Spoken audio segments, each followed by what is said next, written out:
Duck and Arthur.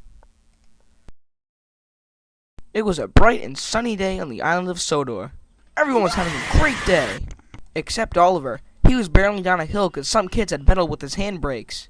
No! Oh no! Why did Oliver leave me? His faithful brake van, Toad, here. Hi, Toad. Where's Oliver? Did you hear something? No. Then Arthur puffed up. Hi, Arthur. What do you need? I need Toad. There's been an accident, said Arthur. Said Toad. What could this mean? So Arthur was coupled to Toad, and they both left. I'm not used to being without Mr. Oliver, said Toad. I'm sure he'll be fine, said Arthur. Don't know. What's wrong, Arthur? Said Toad. Bum, bum, bum. It shook the rails. Toad was so distraught that he uncoupled himself from Arthur. Goodbye, cruel world. Duck was waiting at the bottom of the hill. Who exactly am I waiting for? Said Duck. Toad rushed down the hill and smashed to the back of Duck's train. Duck lurched forward over the crossing. Ow! The Fat Controller would not like this one, said Duck. Duck, I am very displeased at you. I sentence you to pull trucks for the rest of the day with Arthur. Yes, sir, said Duck, reluctantly. Soon enough, Duck arrived at the yard, but Arthur wasn't there. No one can push us, said the truck. We're the toughest trucks around. Yeah, right, said Duck. Finally, Arthur showed up. Arthur, these trucks are nothing but trouble, said Duck. I'll be over there in a second, said Arthur. And you.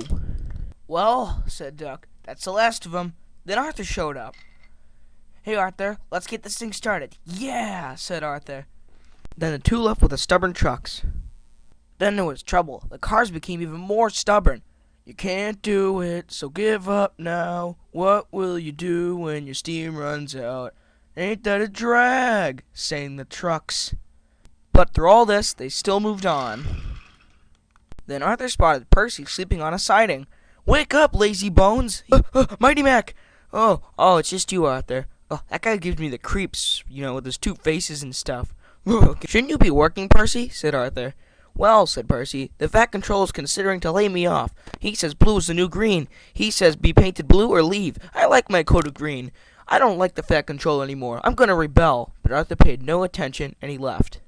Duck and Arthur were just about to be on their way when they heard Gordon's whistle. Oh my God, it's Gordon! Ah! And Gordon came thundering down the track. Look out! I don't want to be locked up again. They just made it.